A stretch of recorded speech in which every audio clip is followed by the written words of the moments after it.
Yeah, I'm Dan Meckstroth. I'm Vice President and Chief Economist at MAPI, or a professional education and research group who focuses on the manufacturing industry.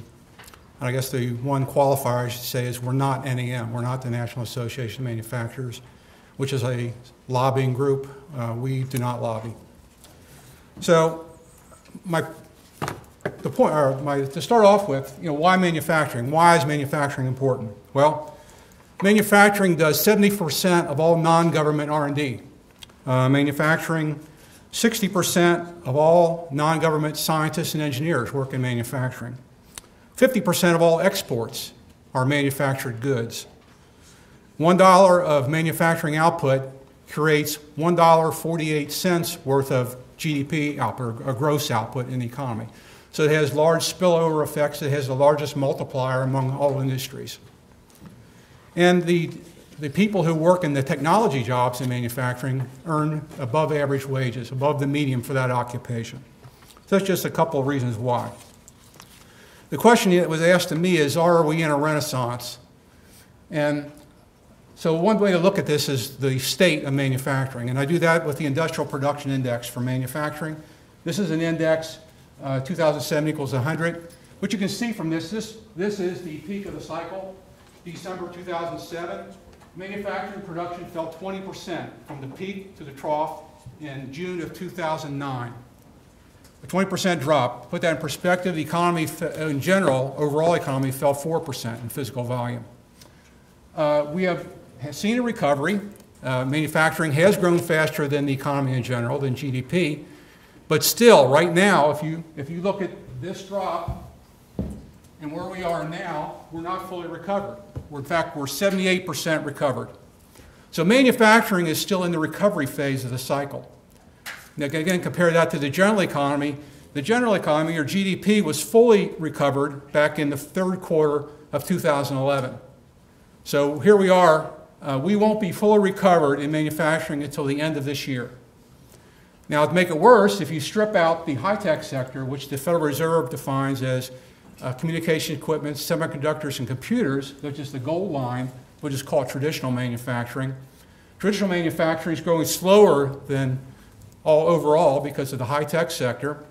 Traditional manufacturing won't be fully recovered. It's only 68% recovered now. It won't be fully recovered until third quarter of 2015. So we project manufacturing production will grow 3.2% this year. It grew 2.2% last year, so it's about a percentage point acceleration. And we're looking for 4% growth next year. So another almost a percentage point acceleration. Now, that is faster than the growth we're going to see in the general economy, so it is gaining share, it is growing faster, but it is in a recovery. So what's the Renaissance talk about, or the revival talk about, when you haven't even recovered? If you look at manufacturing employment, this is again an index, and I actually overlaid Kansas on this. You can see manufacturing employment has dropped continuously during the 2000s, or the early 2000s, and we started to show some growth recently from 2011 to 2013. So manufacturing production, the manufacturing employment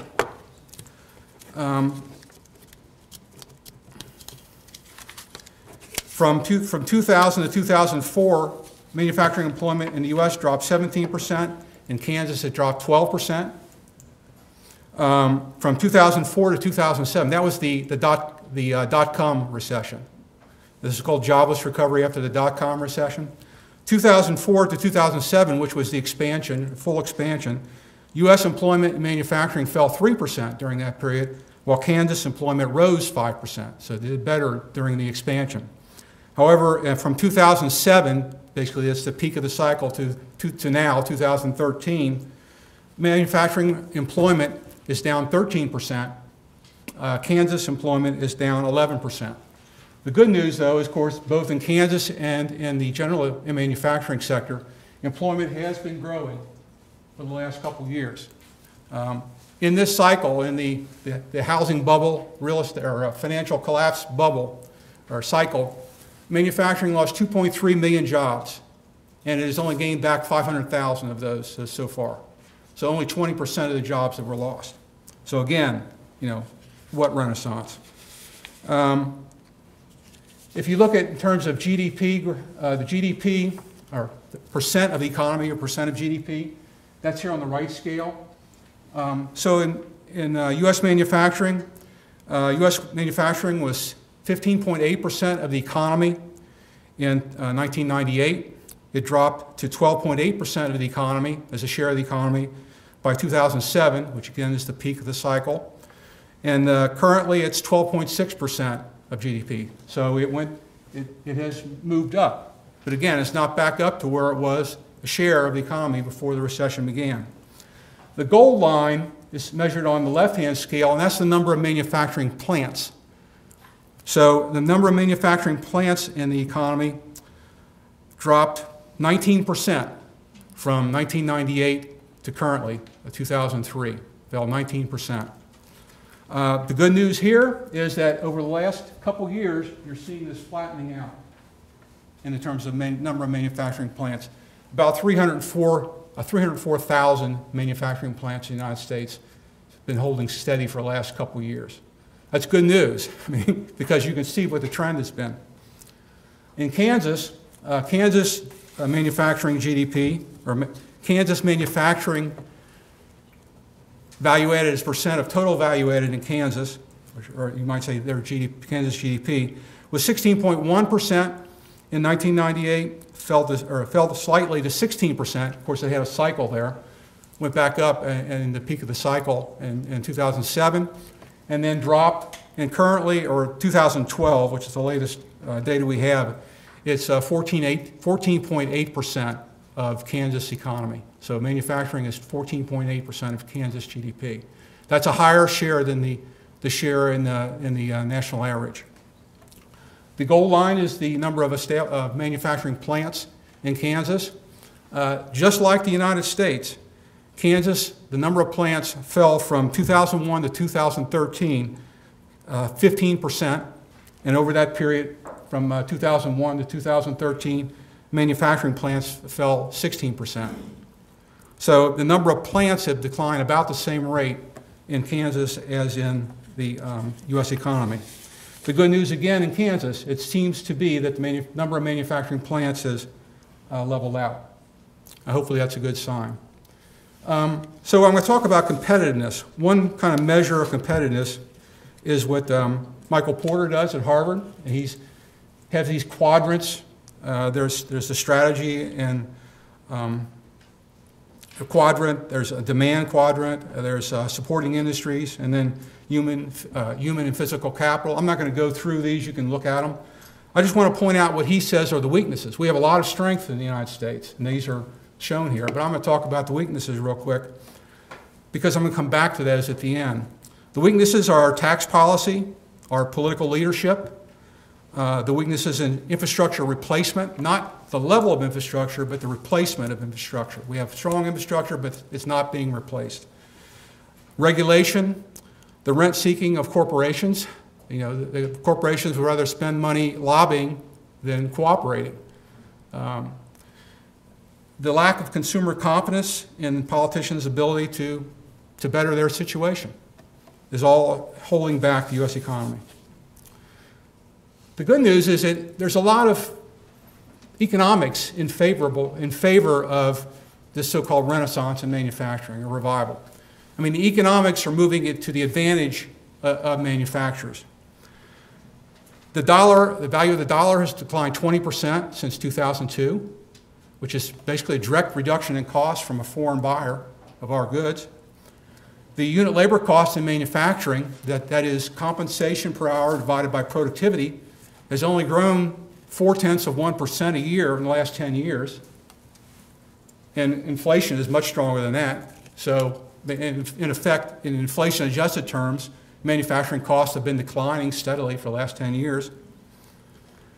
Natural gas prices, well, as you know, have dropped substantially, and we have a big advantage. 2 times, Europe pays 2 times what we do for natural gas. Japan pays 3 times what we do for natural gas. There's The cost of shipping over long, shipping from Asia, shipping from Latin America, from long supply chains has gone up because of high petroleum prices. And then I think there's a couple other things that have really not been taken into account. One is the fact that a lot of manufacturers who are still left have gone to the Toyota production system, to lean, just in time, and they need and then supplier collaboration to reduce cost. And it's very difficult to do that when you've got a long supply chain. It's much easier to do it if the supplier is located in the United States, or best, or even better, co-located with your plant. And then there's been a huge number of natural disasters, you name it, it's happened. The tsunamis, earthquakes, floods, all these things disrupt long supply chains. And I can tell you personally, working with chief procurement officers from big multinational companies, they're very concerned about supply risk now because of all these disruptions to these long supply chains. And so you can eliminate that by, again, co-locating production or locating production closer to your facilities. And then the rest of the world is developing. So the so-called low-cost countries, like particularly China, are seeing double-digit growth in their minimum wages. So their costs are going up, narrowing the gap. Other factors, things that other costs of offshoring, for example, the vendor cost of qualifying a new supplier, the travel cost to deal with them, managing extended supply chains, training your suppliers in China, intellectual property protection, which you don't have, that you do have in the United States, usage costs, additional inventory. Inventory, if it's on the water, it's inventory. Somebody's got to pay for it, right? Quality problems, delivery problems, speed to market, R&D capabilities that they don't have, that we do. Tooling. What happens if a supplier in China goes bankrupt? And you got your tooling there. Even though you own the tooling, you can't get it out. Here in the U.S., you go to court, next day you get the tooling out because you own it. In Europe, other countries, they'll keep you hostage. They'll make you buy the supplier to get the tooling. Just some examples. Transaction cost, expediting. Not everybody has smooth production. What happens when your customer wants it next week and you have to air freight it? The freight, insurance, tariffs, inspection costs. It doesn't save you any money if you have to unpack it and inspect every part. So just some examples. There's two major studies out on the cost. One I really like is KPMG study. They call it comparative advantages, or comparative alternatives, I should say. And this is basically an engineering type study of maybe a dozen manufacturing industries, plants in those industries, and they cost it out. In fact, Wichita participates, the city of Wichita, or the metro of Wichita, and they're 97. US is 100, based 100. So Wichita costs are 3% less than the national average, according to this study. That would suggest, that's the green line, or the green bars. That would suggest that the cost in Europe and Canada are a little bit less than us, but within 5%, a couple percent less. And then the low-cost countries, Russia, China, and Mexico, are substantially less, 15 to 20% less. However, what they neglect in all that is productivity. So the Boston Consulting Group basically does another study, and they account for productivity of U.S. manufacturing. And you can see from that Europe and Canada are all more expensive, substantially more expensive than the United States, and the gap for the less developed countries like Russia, China, and Mexico is narrowed substantially. And I can tell you the Boston Consulting Group numbers are right, and the other one is not, because productivity really matters. We have a very productive economy, and that's the reason why we're competitive at relatively high cost, is because we can offset that with productivity. And I've talked to embassy officials in Europe and elsewhere, and that nobody believes that they're more competitive than the United States. No one in Europe does, in Western Europe. So let's get to this issue of what's really important. So I've been hearing a lot about the so-called runaway plants have come back to the United States. The plant that left wherever and went to China or went to Vietnam, and because of costs have gone up and our costs haven't, they're coming back to the United States. What I'm going to tell you is it's irrelevant. It's completely irrelevant. It's so small, it's irrelevant. What matters is this. The total value added in U.S. manufacturing in 2012 was $5.8 trillion. The total sales in manufacturing, total sales output, was $5.8 trillion. Of that $5.8 trillion, $3.8 trillion was purchased. These are called intermediate inputs, purchased. Only $2 trillion is value added, the value that they may add. So that $3.8 trillion in spend in purchasing is what matters. That's the game changer. Because the decision that the chief procurement officers make in whether they buy from a domestic source or they buy from a low-cost country foreign source, that's the decision that's important, not the so-called runaway plant coming back. So keep this in mind, because this is important. How do we convince manufacturers to buy from domestic suppliers? That's the key decision.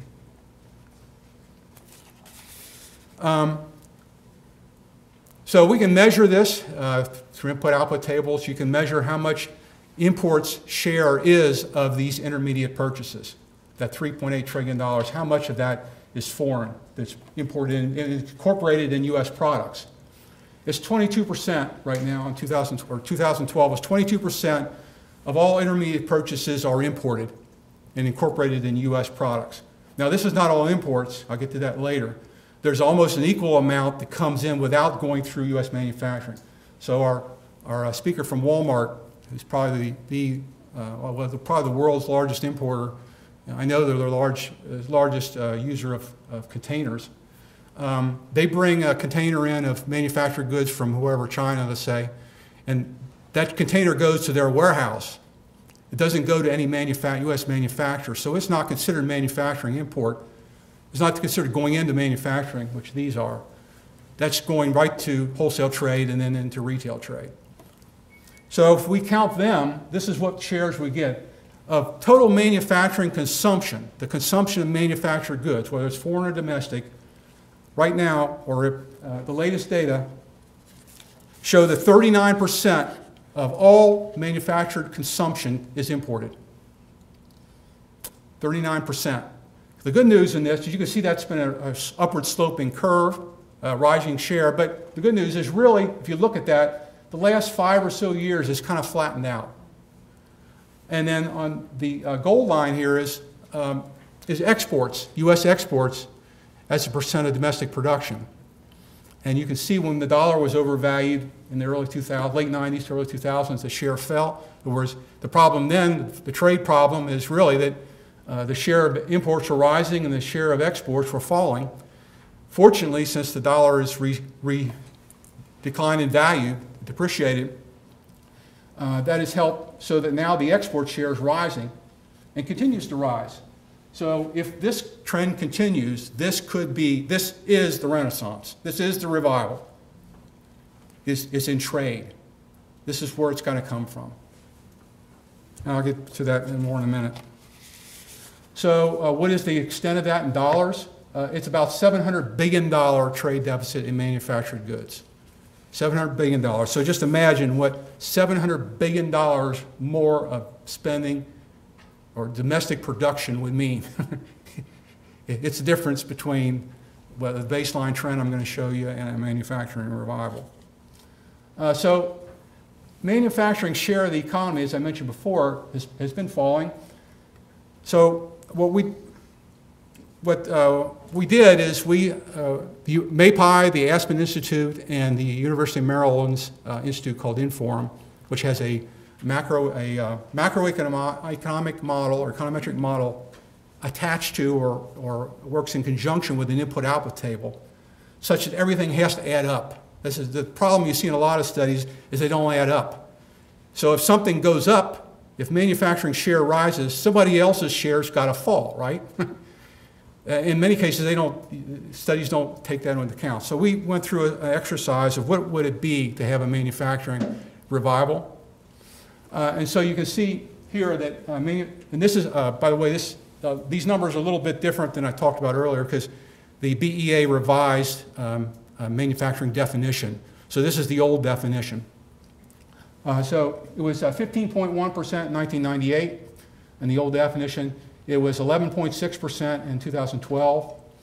And then the baseline, if you just project what's happening forward, if you run the macro models forward, you'll get manufacturing actually dropping share about half a percentage point to 11.1% in 2025. So we did a simulation. What would it take to get back to like the mid-90s level of share? 15.8% or close to 16%. To do that, so if you look at the growth rates, GDP or the economy would grow about 2.6% a year for the next 13 years. And the baseline would suggest that manufacturing would grow 2.4% a year, so just slightly less than the national average. And that's been what's happened over 30 years. But in a resurgence, GDP would grow 3% a year, and manufacturing production would grow 4.5% a year, much faster than the general economy. The general economy would accelerate because of the resurgence, because the resurgence would yield more investment spending and would stimulate a capital spending boom in the economy. In terms of levels, at the end of 2025, the general economy would be 5% more than it would be other than the baseline, but manufacturing production would be 30% more above what it would be in the baseline. So keep that 30% in mind. So manufacturing production would have to be about 30% higher than the baseline, the normal kind of pattern in 13 years. So can we get there by this energy, this unconventional energy boom, natural gas? Well, this simulation assumes a natural gas boom. In effect, it says production is shifting up, which is this left-hand curve, and prices are shifting down because of the additional production. And that is good. That is a big benefit to manufacturing. It reduces cost a lot. And particularly, it helps consumers. I think the main benefit is that it lowers consumers' cost of energy. It lowers electricity prices, lowers natural gas that consumers use. But is it really a game changer for manufacturing, as you've been hearing? Well, this shows you that it's not. It's not a game changer. It's important. It is very important. It's a big advantage, but it's not a game changer. Because 71% of manufacturing, as you measure using employment as the measure, 71% of manufacturing would see energy costs drop less than 0.5%. So the cost of manufacturing would only drop less than 0.5% for 71% of manufacturing. For 92% of manufacturing, it would be 1% or less. And for 95% of manufacturing, the cost reduction from energy would only account for total costs reducing by 2% or less. Okay? Only a few industries would you see big changes. So 10% or greater cost reduction would come from plastics and resins, petrochemicals, carbon black, nitrogen, fertilizers, and organic chemicals like ethylene. 5 to 10% cost reduction would be in industrial gases, flat glass, and gypsum. And then there's 2 to 5, you can read them yourself. So basically, our simulations suggest that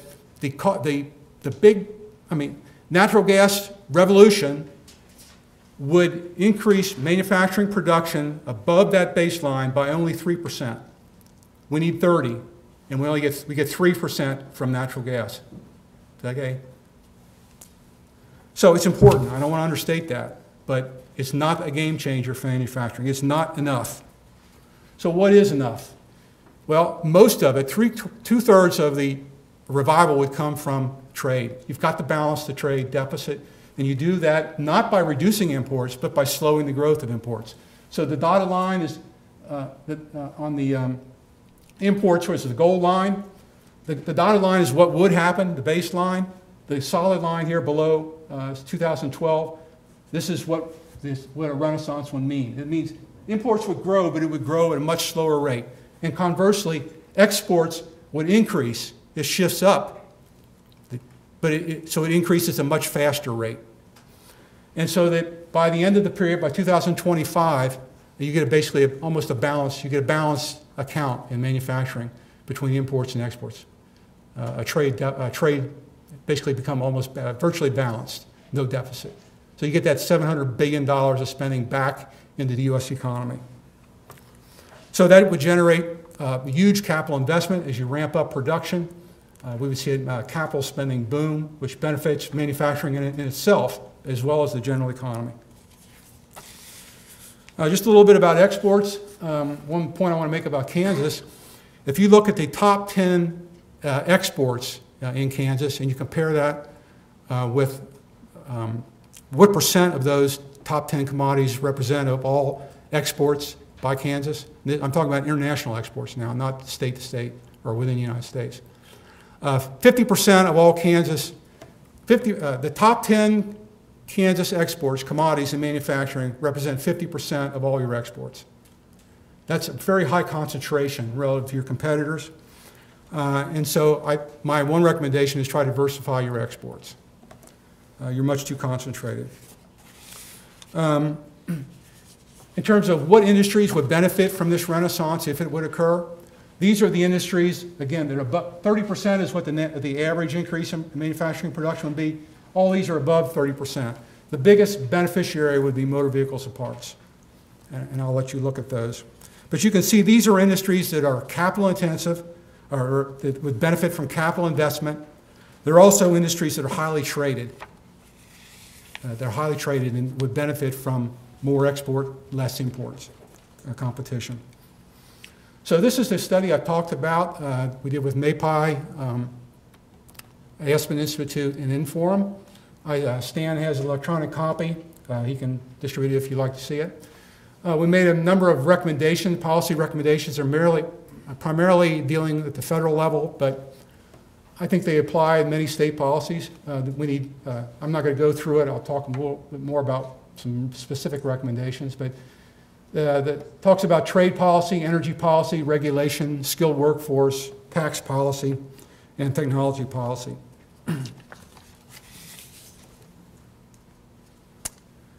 So Michael Porter at Harvard University has now a cluster map. I'm sure you're industrial economists are familiar with it. There's a huge amount of advantage to clusters in manufacturing. It's basically a scale issue. It's just like everything else. You know, the higher you can lower your costs if you have higher scale. A co-location of public and private R&D. You have educational infrastructure you can build that when you have the scale of clusters. You can concentrate the supply chain because you have a number of similar suppliers for the cluster. You can accelerate commercialization. You can develop skills more easily because you get the scale, and you can get technology diffusion as people move jobs to different companies within the cluster. Kansas has basically 4 major clusters, and by the process, that number, that like 33% for business services, that's the rank in the U.S. So number 1 is good. That's the number 1, the cluster that's largest in the United States. Number 50 is bad because that's the 50th straight, the lowest that has the least cluster in that technology. So you can see right away that aerospace vehicles and defense is number 4. So you're number 4th in terms of the states. There's 3 other states that have larger clusters in that industry or that process. You're number 4. Processed food is number 15. Obviously, you could divide this, and if you look at animal feed is your primary. But in terms of processed food, you're 15. Again, that's a cluster for you. Oil, natural gas, and services, you're number 9, the 9th largest state. And in heavy machinery, you're number 9, again, 9th largest state. So those are your 4 clusters, and I think those are the ones you want to develop, because those which you already have, you don't have to do it anymore. You just have to grow them. You're fairly well positioned in terms of educational attainment. Kansas, the number the percent of the labor force that has a bachelor's degree or higher is about 41% in Kansas, and that's better than the U.S. average of 36%. But your competitor, Colorado, is 43%. In terms of the size of the R&D workforce, the number of people per 100 that work in R&D. Kansas has 3.9 workers as a percent of your workforce. That's reasonably close, but below the U.S. average of 4.6%. But you're blown away by Colorado, which is 6.7% of their workers are in R&D, or their labor forces in R&D. I went to a Brookings Institute seminar where the governor of Colorado, Governor Hickenlooper, was there, and it was about advanced manufacturing. And he did a study of, he asked all of the county business development or economic development executives what was holding back your county in terms of economic development. And basically what he said was that it seemed to be a consensus around that the state needs to be more pro-business. And I hear from the big multinationals that tort reform is a huge issue. That you need to get rid of red tape. And I hear all the time from the big multinationals that regulation is killing them. Not the level, but the pace of growth, the acceleration of regulation. Better access to capital, that's a small business issue. We don't see that. The multinationals can get the money. They've got plenty of money. They're loaded with money. Better trained workforce, I hear it all the time. Skilled shortage of engineers, skilled shortage of welders and machinists. There's plenty of low-wage assembly workers, but it's the skilled occupations. Multinationals are complaining about that all the time. Market the state as a place for entrepreneurs where businesses can grow. And I think that's a critical issue.